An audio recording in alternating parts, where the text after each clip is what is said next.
La agencia de noticias Servindi, especializada en temas ambientales, comunidades y pueblos indígenas, presenta Servindi te informa. La voz de los pueblos en defensa de la vida. Informativo radial que promueve el protagonismo de los pueblos originarios y la defensa de nuestra madre naturaleza. Bienvenidos y bienvenidas a Servindi te informa. Programa informativo de Somos Servindi Radio.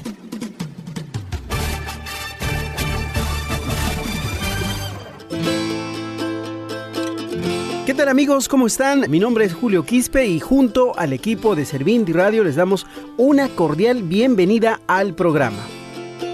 Estamos a puertas de celebrar el Año Nuevo Andino Amazónico, celebración que se realiza en Argentina, Bolivia, Chile y Perú y otros pueblos de nuestro Mesoamérica.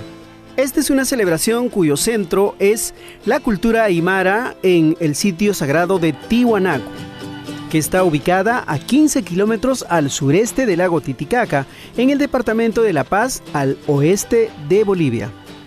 El Año Nuevo Andino Amazónico es la finalización y el inicio de un nuevo año agrícola, así que todos esperaremos el 21 de junio la salida del sol desde muy tempranas horas de la mañana.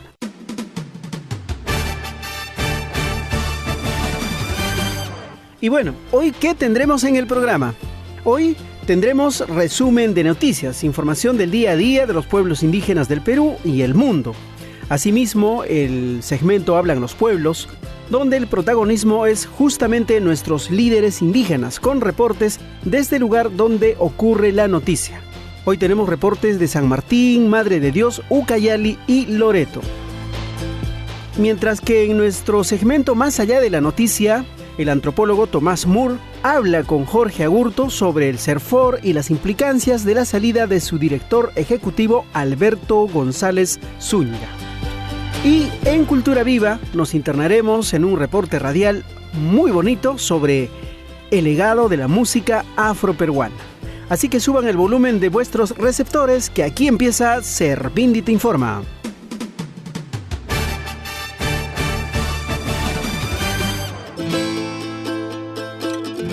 Vamos al centro de noticias, donde Janet Apari nos cuenta en pocos minutos la actualidad informativa de los pueblos indígenas.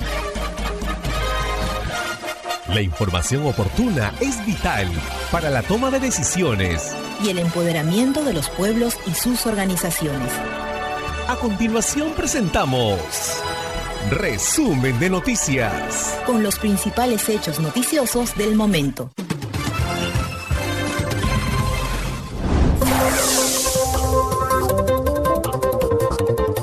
Bienvenidos al resumen de noticias de Servindi.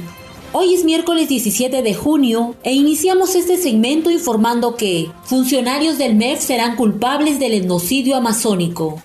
La Asociación Interétnica de Desarrollo de la Selva Peruana, AIDESEP, culpa a funcionarios del Ministerio de Economía y Finanzas del etnocidio amazónico en la emergencia sanitaria por COVID-19 y exige la inmediata transferencia de fondos para actuar en la Amazonía.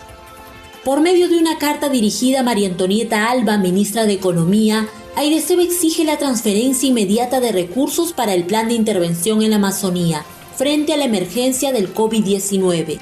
Han transcurrido 25 días desde que el plan y su presupuesto de 88 millones de soles se aprobaron, pero la ejecución sigue paralizada, mientras aumenta el contagio masivo de los pueblos amazónicos.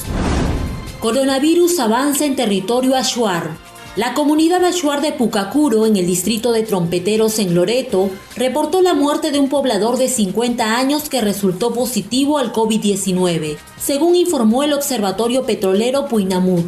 En un principio, el poblador Achuar fue trasladado al Hospital Regional de Loreto por su complicada situación debido a la diabetes y que empeoró por la COVID-19.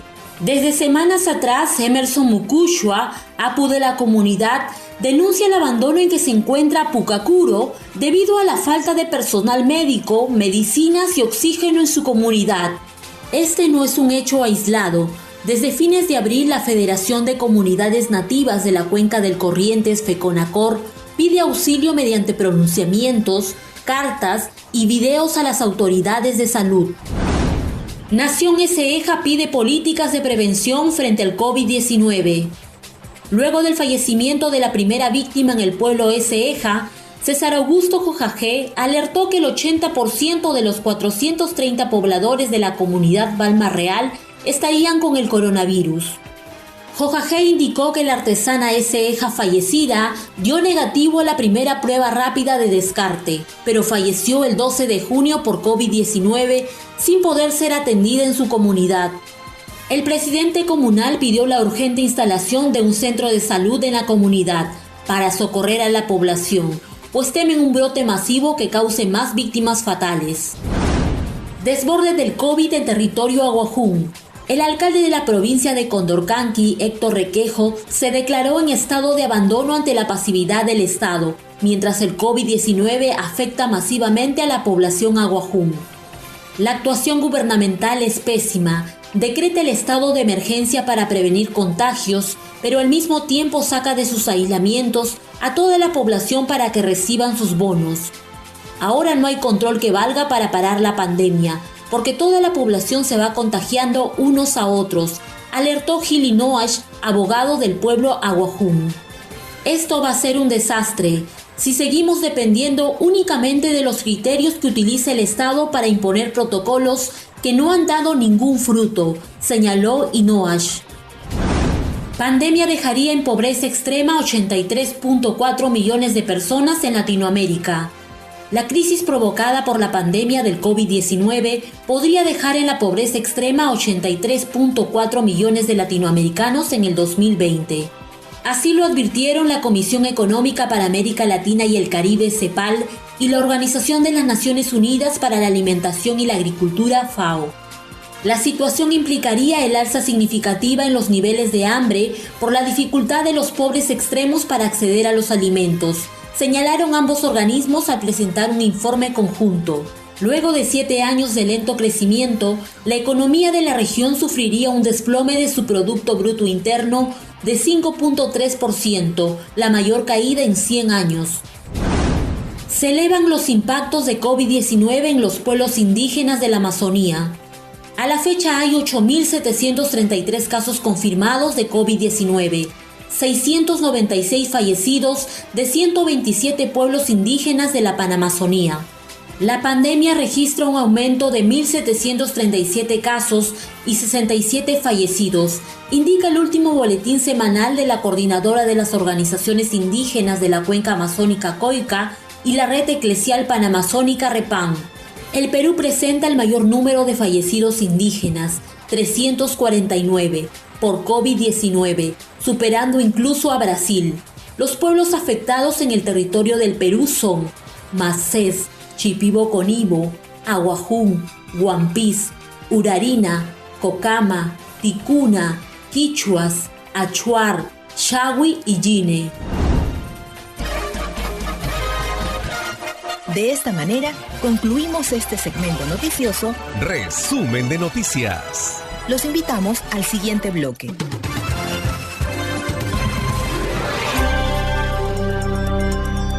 Los sucesos emblemáticos sobre temas ambientales y pueblos indígenas. Usted los escucha en la voz de sus protagonistas. A continuación, hablan los pueblos.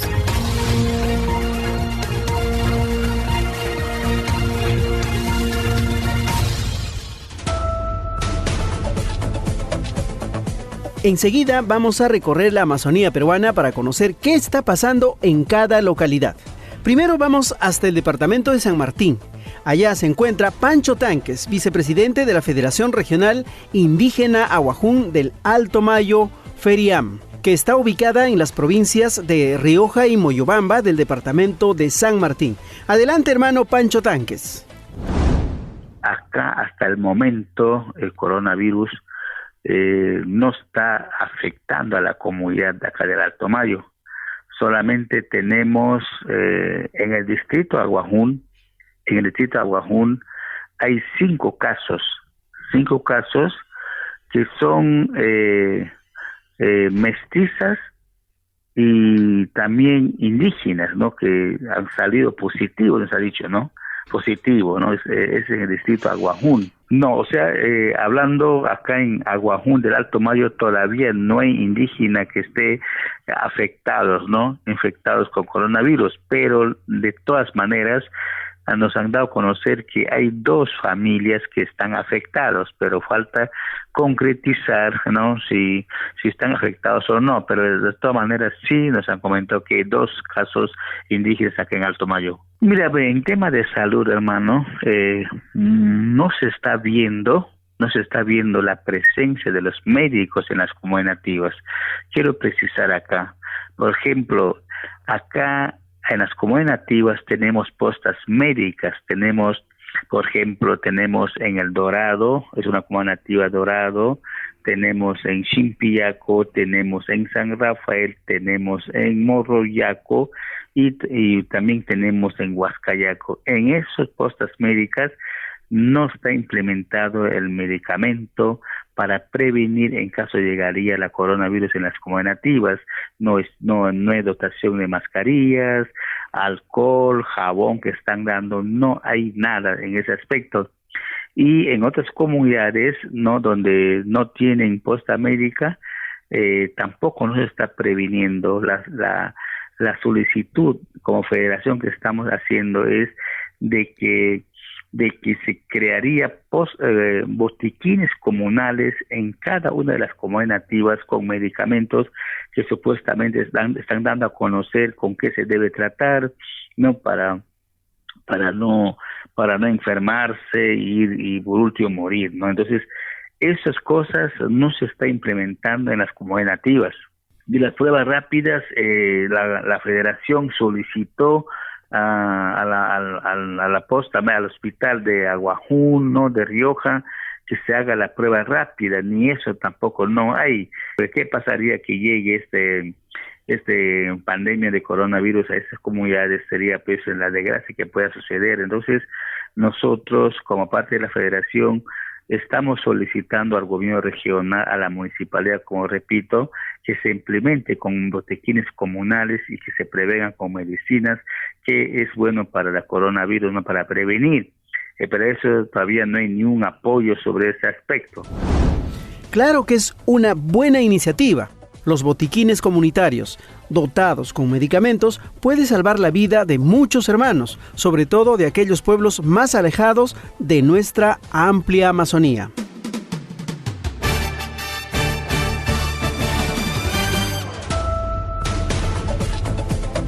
Ahora nos trasladamos hasta la comunidad de Palma Real para recibir el reporte de César Augusto Jojajé, presidente de la comunidad nativa de Palma Real, una de las 3 comunidades del pueblo Eseja que habitan la provincia de Tambopata y el Parque Nacional Bahuaja-Sonene. Esto está ubicado en el departamento de Madre de Dios. Adelante, hermano César Augusto. En un primer momento quiero agradecernos, pero sin embargo se ha cobrado una vida humana de una hermana Eseja, que es Lupe Eyaija Daquitahuaji. Ha sido declarado en el Hospital Santa Rosa de Puerto Maldonado con contagio de COVID-19. Presentaba solamente alguna fiebre alta, estaba con una tos seca, ¿no? Pero sin embargo, la prueba rápida aquí en el puesto de salud no detectaron COVID-19. Entonces ella, como vuelvo a reiterar, ingresa el 6, en todos los días, pasa 7, 8 días, la fecha 8, perdón, ella avasallaba durante esos días de la permanencia de la evacuación en la ciudad de Puerto Maldonado frente a la negligencia médica del hospital, del personal de salud que resguarda a la población del Hospital Santa Rosa, enfermos. Entonces, ahí es que a ella le faltó el oxígeno, por negligencia médica muere la señora, y los médicos y la autoridad de la región de Madre de Dios le declaran por no asumir responsabilidad que ella muere por COVID-19. Y entonces, eso es lo que ha pasado con ella, que nosotros estamos con más víctimas que están ya contagiados, penetrado ya en cada una de las personas, en un 80% de la población, con esta tal enfermedad de coronavirus. Estamos hablando de Palma-Real, son 430 personas en su total. En un primer momento, nuestro pedido de una campaña de salud integral, la atención de una campaña de salud integral, ha sido denegado por las autoridades de salud. En el segundo intento a nuestra publicación, recién han podido acudir, ¿no? Y poder decir de que sí están infectados. La autoridad del departamento no ha avanzado nada en lo que es la prevención de salud. Entonces, COVID-19 de nombre está presente en Palma-Real, vivito y coleando.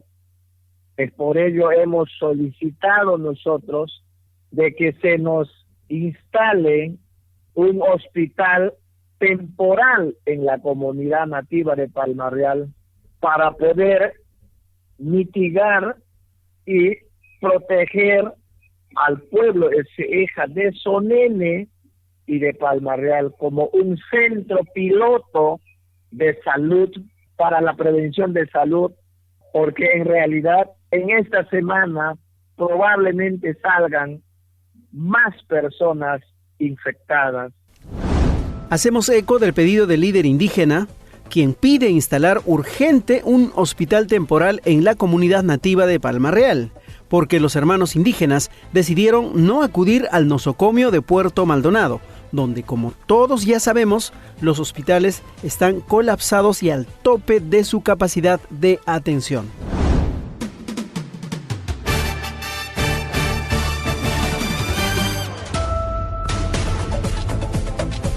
Desde Madre de Dios, ahora nos trasladamos hasta Ucayali.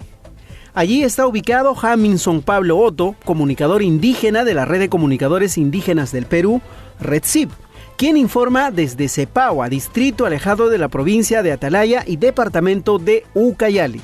Jaminson, adelante con la información.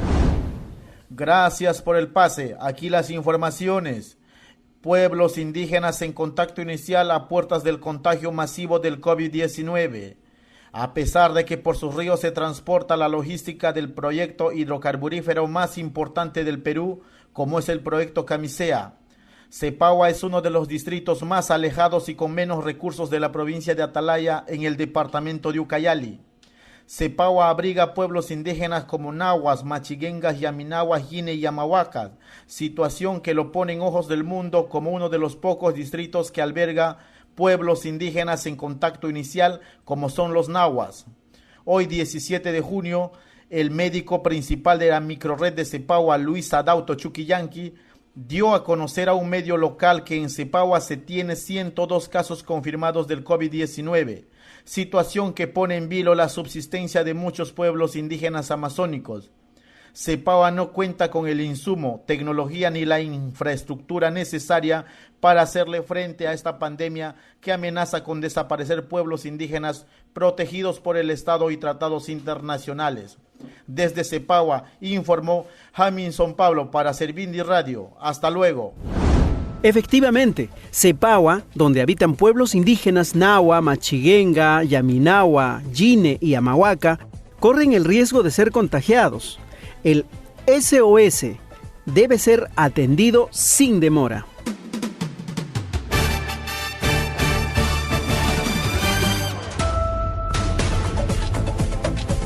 Avanzamos hasta Balsapuerto, donde la lideresa Beatriz Caritimari, jueza del distrito de Balsapuerto, provincia del Alto Amazonas, departamento de Loreto, nos informa sobre la situación del COVID-19 en esta localidad.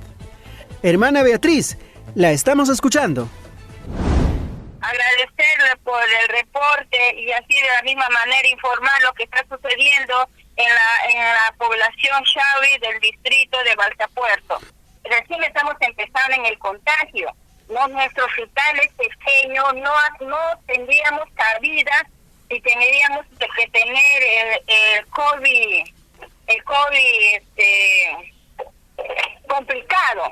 Solamente tenemos los leves y por eso no estamos utilizando el hospital. Lo que se necesita aquí, lo que se va a necesitar si es que llegamos a colapsar son ambientes, porque nuestro centro de salud no cuenta con ambientes. Y lo que se necesita sí son pruebas rápidas de emergencia, porque necesitamos hacer donde que hay un caso, por ejemplo, cuando aporta hay un caso, se tiene que hacer un barrido a varias personas, a varios grupos de la familia, para saber, y no contamos con pruebas rápidas. Lo que necesitamos son pruebas rápidas. El personal del centro de salud no cuenta con APT.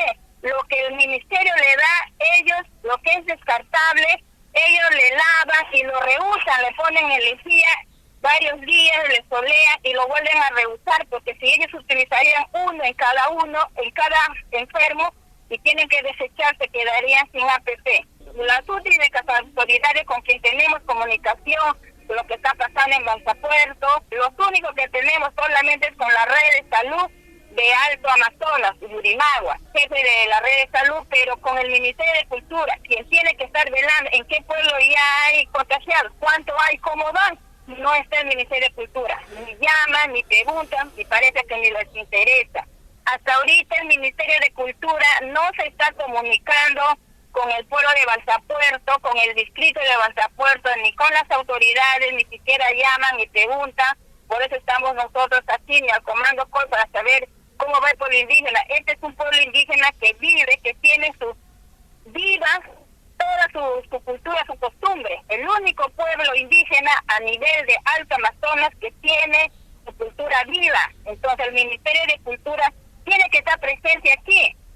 Se le pide al Ministro de Cultura de que realmente ponga énfasis, ya que estamos empezando recién el contagio en la población Chawi, antes de lamentar, que prevengamos con protocolos, con pruebas rápidas, que podamos descartar quiénes tienen y quiénes están contagiados y quiénes no están contagiados. Entonces no queremos, nosotros estamos empezando recién y no quisiéramos llegar al colapso. Estamos luchando como autoridades, como Comando COVID, un trabajo integrado de que no queremos que se aumente el contagio, pero también nos faltan algunos alimentos, nos falta más que todo las medicinas que no tenemos para que tomen para las dosis, lo que tiene que llevar, lo que tiene que tomar un contagiado. El centro de salud casi no tiene mucha medicina, entonces eso necesitamos, que ya tengamos un stock de medicina completo para cada paciente que sea positivo a COVID-19, y las pruebas rápidas y los APT, que lo vamos a necesitar cuando ya todas las comunidades están entendido de eso, que necesitamos ir a hablar con ellos, a tener contacto con ellos, hermano Julio. Eso le pediría yo al Ministerio de Cultura, que trabajemos en prevención antes que después nos lamentemos. Nosotros estamos trabajando, estamos luchando, estamos dándole duro, por fin de que no aumentemos en la población Chawi, porque sería una mortandad tremenda como está sucediendo en pueblos indígenas. Eso no queremos, pero que nos ayude el Ministerio de Cultura, porque es su derecho y su deber, que son los que protegen y velan por los pueblos indígenas, como dicen ellos. Pues ahora solo tenemos que ver que se cumpla, hermano Julio. Lamentable. El contagio ha corrido y sigue su curso por los ríos y quebradas de nuestra Amazonía. Y es legítima la preocupación de la lideresa indígena, quien alerta sobre el inminente contagio por el COVID-19 al pueblo Chawi. Concluimos hasta aquí nuestro bloque. Hablan los pueblos. Con el reporte recibido desde los pueblos y comunidades del Perú profundo. Gracias por escucharnos.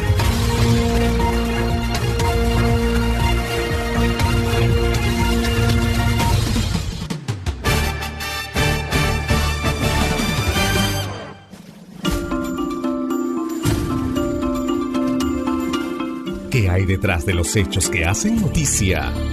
¿Cuál es la verdad oculta detrás de los acontecimientos? En Somos Servindi Radio vamos a reflexionar y analizar sobre el acontecer noticioso en nuestro bloque. Más allá de la noticia.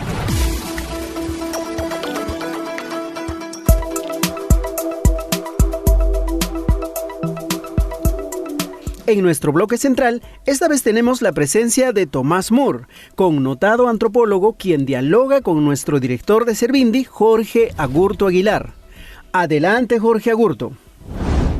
En nuestra sección Más allá de la noticia, en esta oportunidad vamos a sostener un diálogo con Tomás Moore.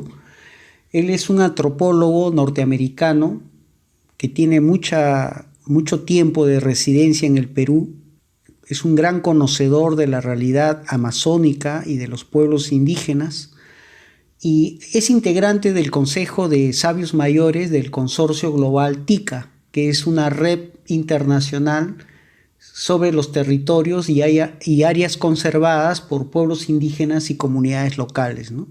El tema de nuestra conversación es justamente la crisis que se ha abierto por la súbita destitución de Alberto González Zúñiga, ¿no? Es director ejecutivo del Servicio Forestal y Fauna Silvestre, SERFOR.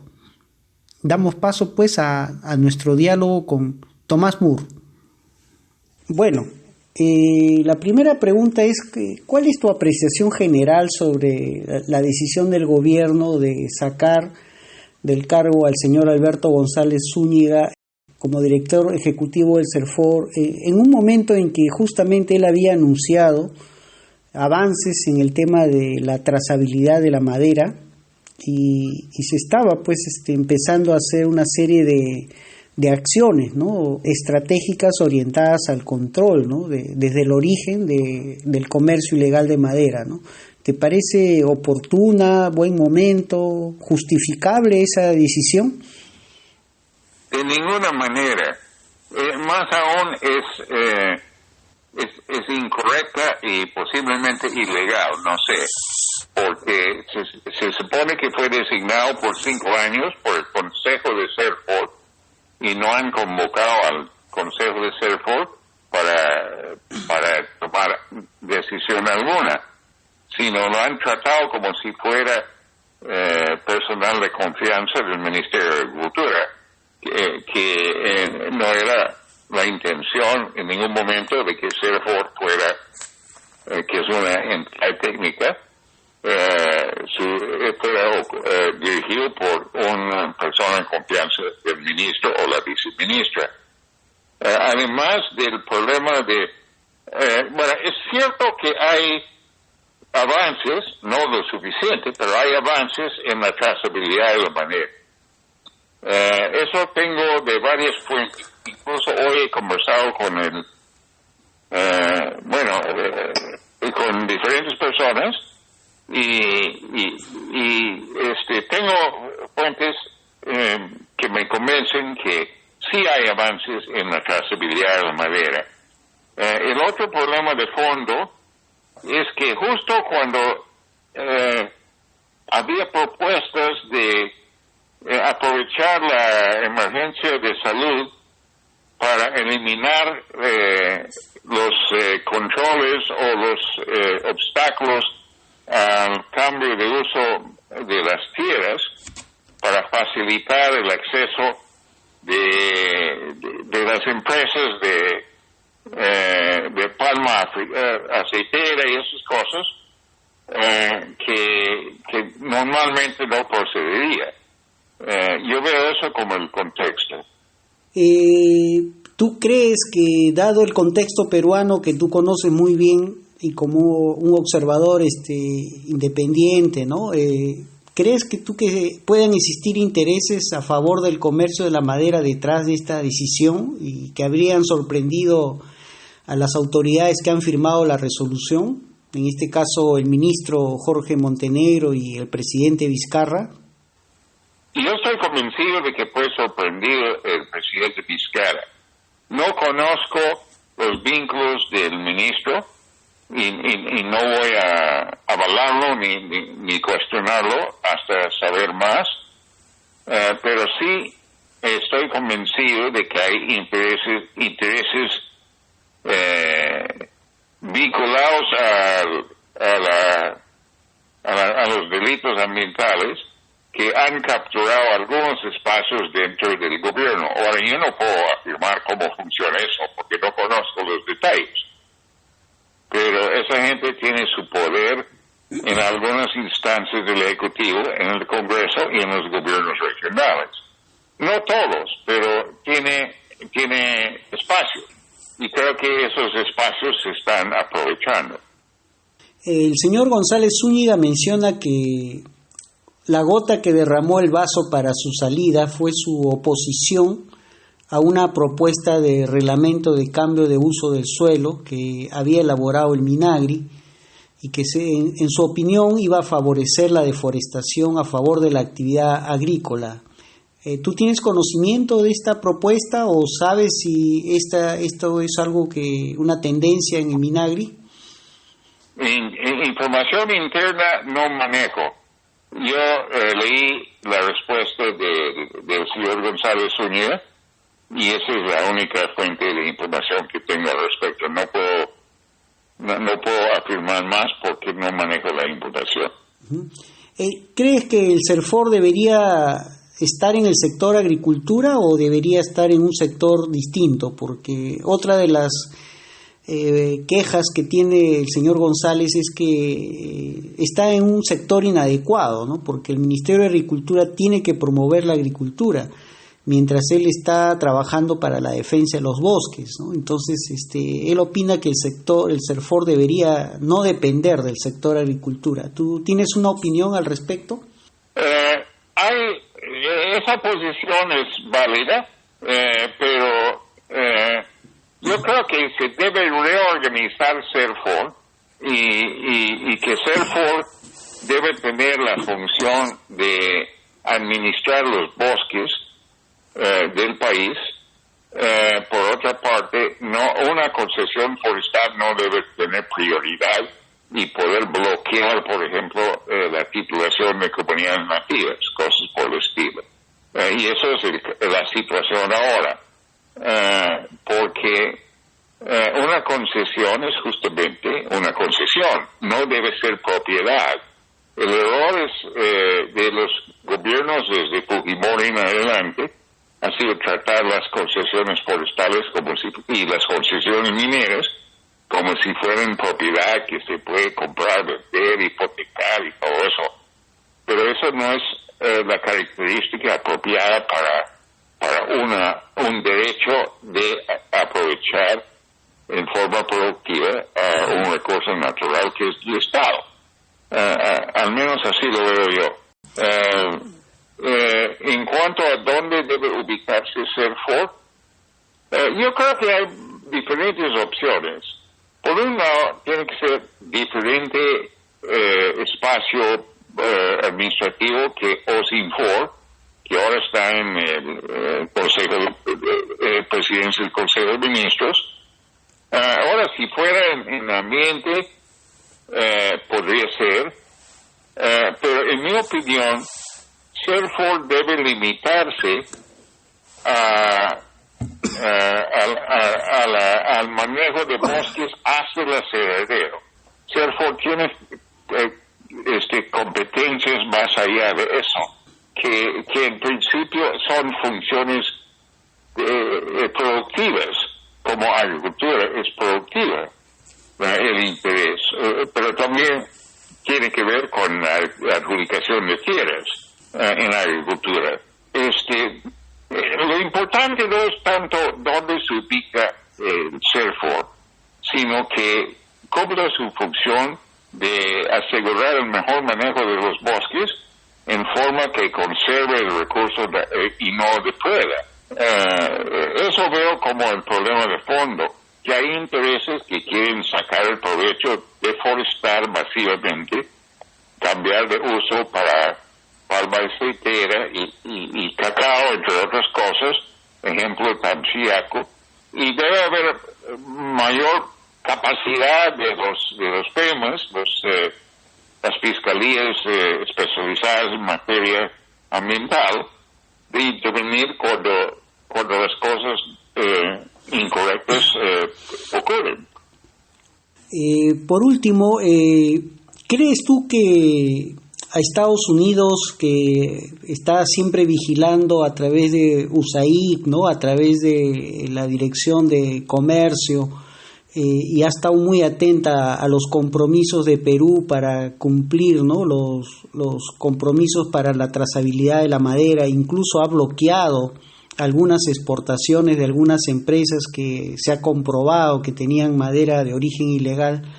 ¿Tú crees que ellos están preocupados por esta decisión del gobierno? ¿Crees que interesa al sector internacional estas decisiones o no son muy trascendentes para ellos? No manejo información sobre su actitud actual. Lo que sí sé es que el representante comercial de Estados Unidos en Washington se ha preocupado por ejemplo, en el momento de tratar de meter OSINFOR en agricultura, que sería la misma instancia cuando Fabiola Muñoz era ministro de Agricultura. Eso quitaba la independencia de la entidad supervisora a la entidad que estaba supervisando. Entonces no podía ser juez y parte. Y ahí sí intervino el representante comercial de Estados Unidos protestando eso porque ellos quieren controlar que no entre madera ilegal a Estados Unidos para tener la confianza de los compradores, ¿no? En Estados Unidos, que los importadores estén cumpliendo con la normatividad porque el Congreso les obliga a eso, el Congreso de Estados Unidos. Ahora, las posiciones de USAID y del Servicio Forestal de Estados Unidos son posiciones que el Congreso ha aprobado que se canalicen fondos para ciertas actividades en respaldo a estos países, como el Perú. Pero no creo que intervengan mucho en la política, sino cuando ven algo que afecta los intereses de Estados Unidos, que son de asegurar cierto control del origen de la madera, por ejemplo.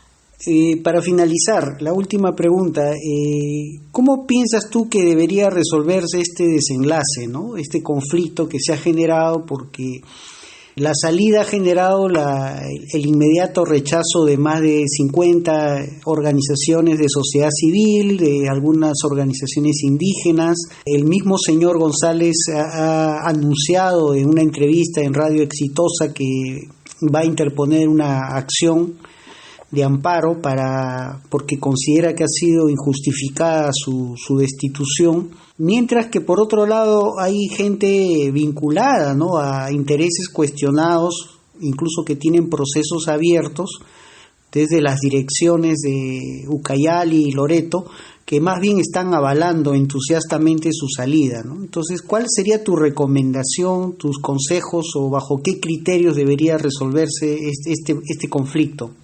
Para mí se debe convocar una reunión del Consejo Directivo de CERFO, que no se ha hecho, y que vean el asunto. Ellos tienen la responsabilidad de designar o quitar personal. En principio, el señor González Zúñiga fue designado para 5 años.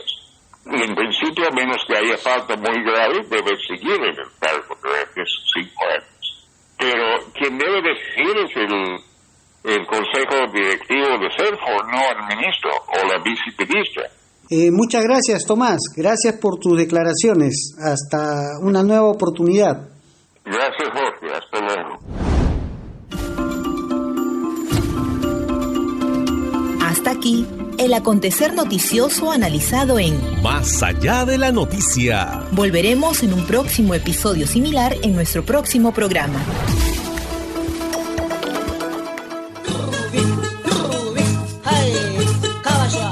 Los pueblos originarios están vivos y resisten el abandono y la exclusión.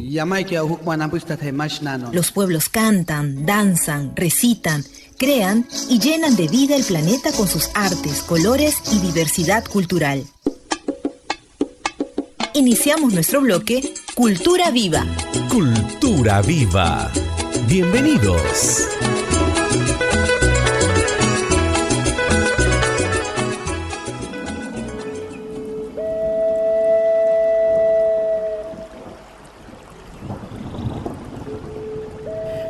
Así llegamos al cuarto bloque Cultura Viva. Nuestros compañeros Janet, Lourdes y Gerardo nos presentan un reporte sobre el legado de la música afroperuana. Houston, Texas, Third Ward Projects. And I just want to say, stop the ban on Trader Truth, man, because he is a man. El legado de la música afroperuana.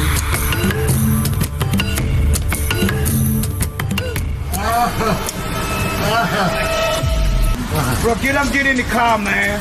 I will. Get up, get in the car. I can't move. I've been waiting the whole La muerte del afroamericano George Floyd a manos de un policía de tez blanca despertó una ola de protestas antirracistas en todo Estados Unidos y en varias partes del mundo. En las últimas horas, la ira por la muerte de George Floyd se ha desbordado en una docena de estados y las protestas ya tienen saldo rojo.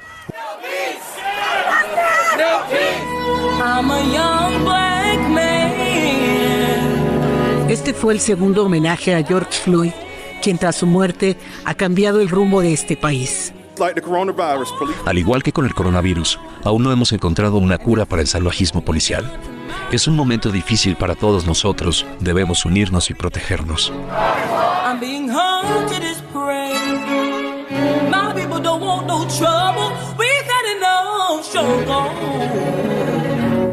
Su muerte ha puesto al descubierto nuevamente el racismo estructural que persiste en Estados Unidos. Joe Biden denunció el racismo institucional en Estados Unidos y aludió sin nombrarlo a Donald Trump. Este no es el momento de tweets incendiarios. Está en una crisis nacional. Necesitamos liderazgo real ahora, liderazgo que una a todos, para que podamos tomar medidas que arranquen de raíz el racismo sistemático.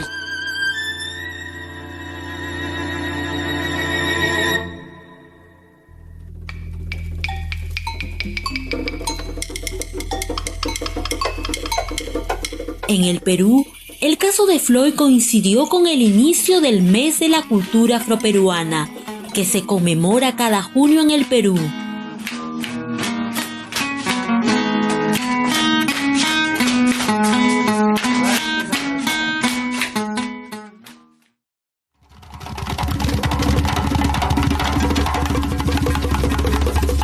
La antropóloga Liuba Kogan describe la discriminación en la sociedad peruana.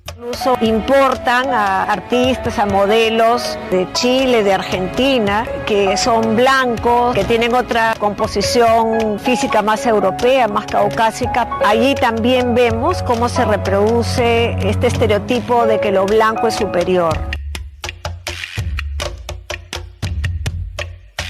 Una discriminación contra las personas percibidas como no blancas.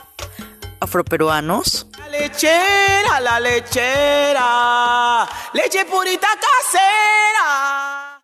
Indígenas, pueblos indígenas de Coatitmutusa, de Ca, Diamu Atitusa. Mestizos y mestizas.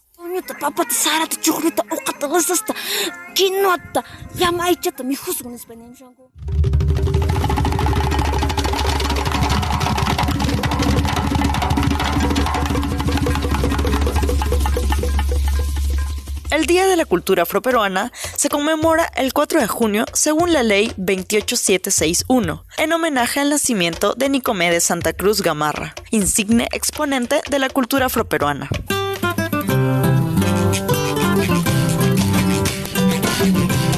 Mi mamá ambiciosa me dijo que corte la raíz de guarango y desde ayer, Con este motivo, en este programa, revaloramos la riqueza cultural de su música. Sangre de la vena manita,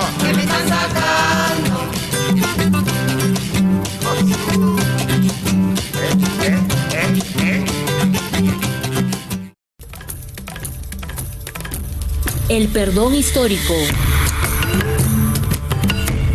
Los africanos que llegaron por primera vez al Perú fueron traídos por los españoles desde África Occidental y trasladados a través de los puertos de Cartagena de Indias y Portobelo, Llegada en el último embarque. donde eran vendidos como esclavos. Viene además con un negrillo de yapa, ideal para paje de la señora o para el servicio. El museólogo Augusto Zavala, en el documental Sucedió en el Perú, narra los abusos a los que eran sometidos. Los esclavos venían en las bodegas, en donde entraban pues 300 personas, metían cerca de 500 personas, en donde no las colocaban echadas, sino de costadito una al lado de la otra, ¿no? En viajes que podían durar 3 meses, cosa parecida. Y en esa misma posición pues dormían, vomitaban, defecaban, se morían. La situación perduró por muchos años y creó las condiciones para la exclusión social, el racismo y la discriminación sistemática de los afrodescendientes.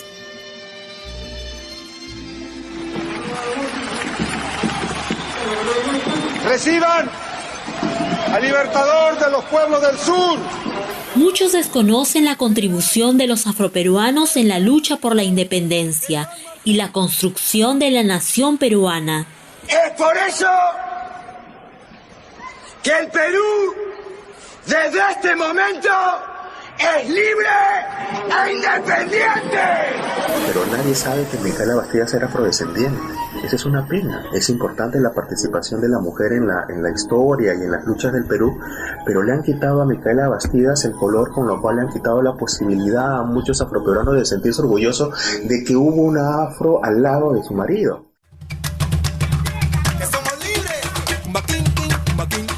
Un hito importante en la revaloración de la contribución de los afrodescendientes es la Resolución Suprema del Perdón Histórico, promulgada en el 2009, que reconoce que el Perú se ha forjado sobre la base de múltiples e inaceptables injusticias.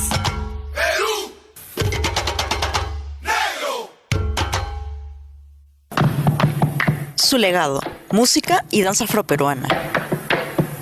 De pronto unas voces en la calle me gritaron ¡negra! ¡Negra! ¡Negra! ¡Negra! ¡Negra! ¡Negra! ¡Negra! ¡Negra! Desde su arribo al Perú, los afrodescendientes iniciaron una larga lucha para romper las cadenas de la esclavitud y que perduran hasta hoy. Eribo maca maca, eribo.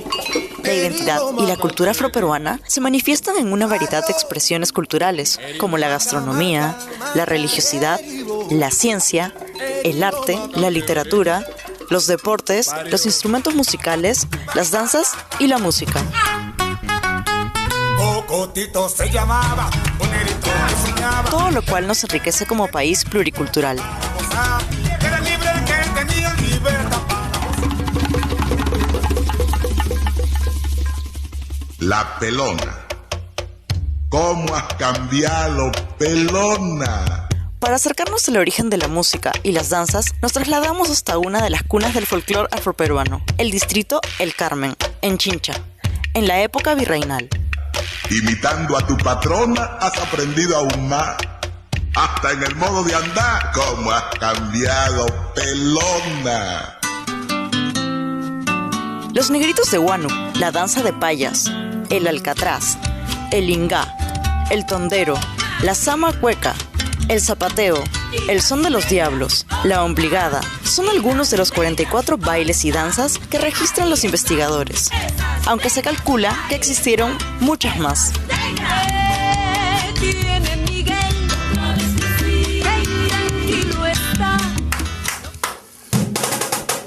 De todas ellas, el festejo y el andó constituyen los pilares más importantes del folclore afroperuano.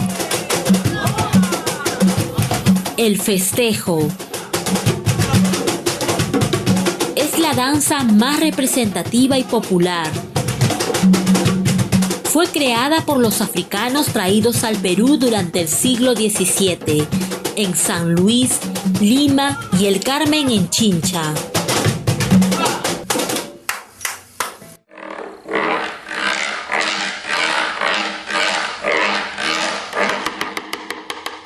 ritmo de cajón, maraca, quijada de burro y guitarra acústica, el festejo narra las costumbres, penurias y alegrías de los africanos en el Perú.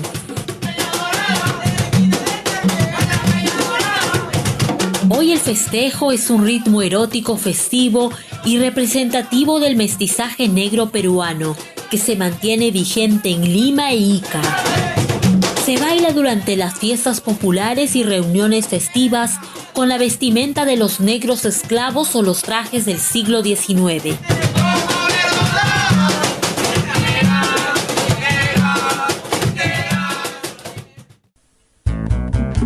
El landó. El nombre originario de esta danza landó peruana es lundú africano de Angola. Viene en el siglo XVI con los esclavos africanos y se folcloriza. Por corruptela de lundú se llama landó. Es del tipo de danzas que podríamos llamar de ombligada, porque su coreografía tiene un momento culminante en que el hombre pega ombligo con ombligo a la mujer. No hay nada erótico ni pornográfico, sino es un rito de matrimonio, un rito cósmico de la filosofía africana. Samba malato, samba malato. Se sabe que el landó es una versión fragmentada de un pregón que decía samba malato landó. La samba se pasea por la bate. Cuando hace algunos años se hizo popular el tema Toro Mata, muchos pensaban que pertenecía a este género. Sin embargo, los pobladores de Cañete lo desmienten y lo identifican como un género diferente.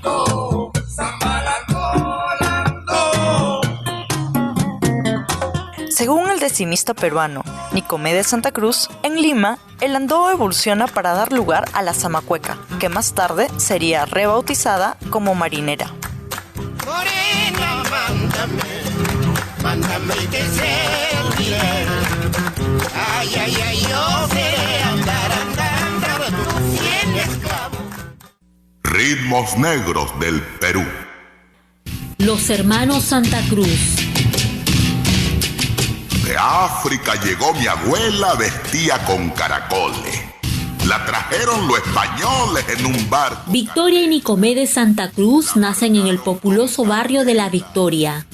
Estos hermanos son considerados los máximos exponentes de la cultura afroperuana por sus valiosos aportes a la afirmación cultural negra y la investigación. Ritmos de la esclavitud. Por una moneda sola la revendieron en Lima. Y en la hacienda y la molina sirvió a la gente española. Nicomedes Santa Cruz, decimista y poeta, fue un hombre muy cultivado, apasionado de la música, el teatro y la poesía. Fue autor de ensayos sobre la identidad negra, la marginalización del indígena, el racismo, entre otros temas afines.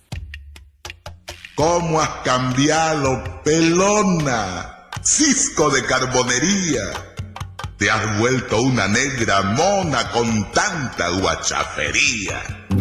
Entre sus libros más populares se encuentran Décimas y Cumanana. Grabó Canto a mi Perú, Ritmos negros del Perú y muchos temas más que enriquecen la variopinta identidad cultural del país. El canto es como un pañuelo que enjuga el llanto a la vida. Cuando esta es paloma herida que no puede alzar el vuelo.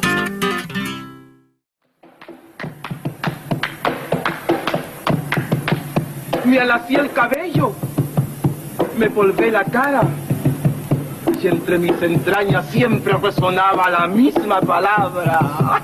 ¡Negra! ¡Negra! ¡Negra! ¡Negra! Victoria Santa Cruz, compositora, coreógrafa y diseñadora, se inició en el grupo de danza y teatro Cumanana, junto a Nicomedes.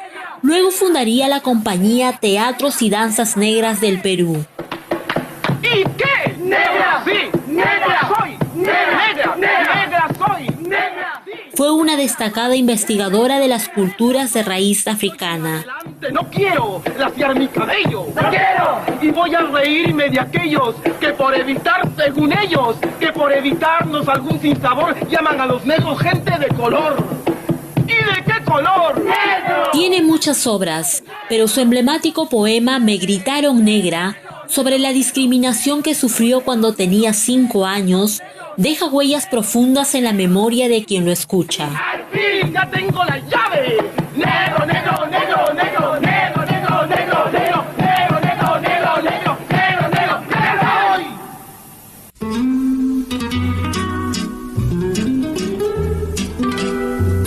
negro! Otros exponentes.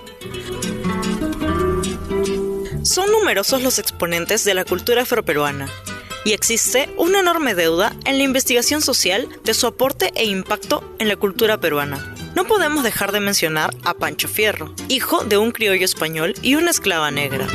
Balcones y azulejos, celos y azaguanes, en Amancaes festejos San Nicolás sus panes.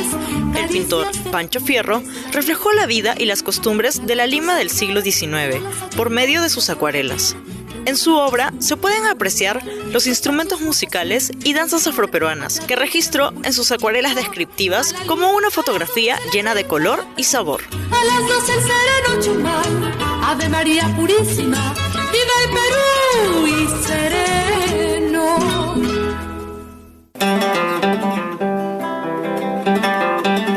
Cuando lo veía zapatear a mi papá era increíble, pues, ¿no?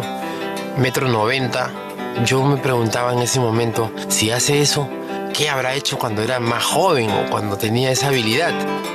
Y no podemos cerrar el programa sin mencionar a Don Amador Bayumbrosio, notable violinista, cajonero y gran zapateador.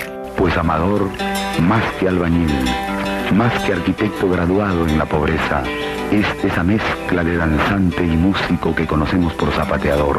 Él no toca ningún instrumento musical, su instrumento es la tierra. Él zapatea, él toca la tierra con los pies.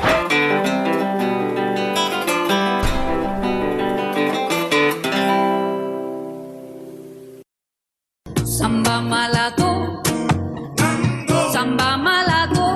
Otros notables representantes son Porfirio Vázquez, José Pepe Vázquez, hijo de Porfirio, Lucha Reyes, Susana Vaca, Caitro Soto, intérprete de la canción Toro Mata, Arturo Sambo Cabero, Eva Ellón, entre otros grandes que refrescaron y mantienen viva la memoria del folclore afroperuano.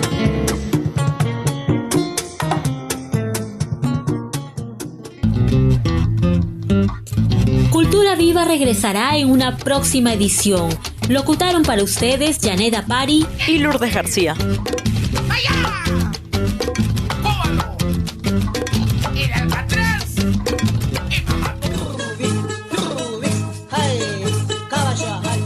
Este ha sido solo un fragmento del día a día de nuestra América indígena. Cultura Viva volverá con otra edición similar en nuestro próximo encuentro.